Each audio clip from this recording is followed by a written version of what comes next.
পেয়েছি Brazil coach Carlo Ancelotti সাব্বি বিশ্বকাপকে সামনে রেখে 18 জন প্লেয়ারকে বিশ্বকাপের স্কোয়াডের লিস্টে রেখেছেন, যেই ফুটবলারগুলোকে নিয়ে সাব্বি বিশ্বকাপে খেলতে যাবেন। আর সোর্স হিসেবে রয়েছেন TNT স্পোর্টস। কে সেই 18 জন প্লেয়ার, চলেন দেখে আসি। 18 জন প্লেয়ারদের মধ্যে আছেন 2 জন গোলকিপার, 5 জন ডিফেন্ডার, 4 জন মিডফিল্ডার এবং 7 জন অ্যাটাকার। এই হলো মোট 18 জন ফুটবলার। 2026 বিশ্বকাপকে সামনে রেখে 2 জন গোলকিপার হলেন বেন্টো এবং অ্যালিসন বেকার।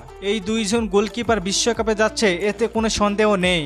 5 জন ডিফেন্ডারদের মধ্যে Eder Militao, Gabriel Magalhaes, Marquinhos, Alexsandro Ribeiro এবং অ্যালেক্সান্দ্রো। আমার কেন জানি মনে হচ্ছে অ্যালেক্সান্দ্রো রিবেইরো আর অ্যালেক্সান্দ্রো এই 2 জন বিশ্বকাপে যাবে কিনা সন্দেহ রয়েছে। মিডফিল্ডে আছেন 4 জন, Casemiro, Bruno Guimaraes, Lucas Paqueta ও আন্দ্রে সান্তোস। মোটামুটি শিওর এই 4 জন মিডফিল্ডার 2026 বিশ্বকাপে যাচ্ছে।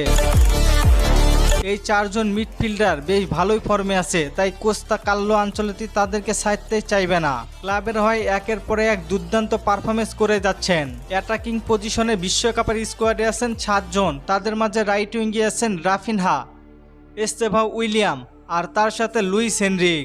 এই 3 জন ফুটবলার বিশ্বকাপে যাচ্ছে। সেন্টার ফরওয়ার্ড মানে নাম্বার 9 পজিশনে এই জায়গায় জায়গা পেয়েছেন ম্যাথিউস কুনহা। 2026 বিশ্বকাপে যাচ্ছেন তিনি, যদি ইনজুরিতে না পড়েন। লেফট উইঙ্গে আছেন ভিনিসিয়াস জুনিয়র, গ্যাব্রিয়েল মার্টিনেল্লি। তবে গ্যাব্রিয়েল মার্টিনেল্লি কি বিশ্বকাপে যাবেন, সেখানে কিন্তু প্রশ্ন থেকেই যায়।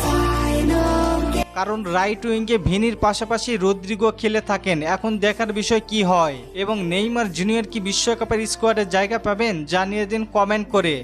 আর ফুটবলকে নিয়ে নতুন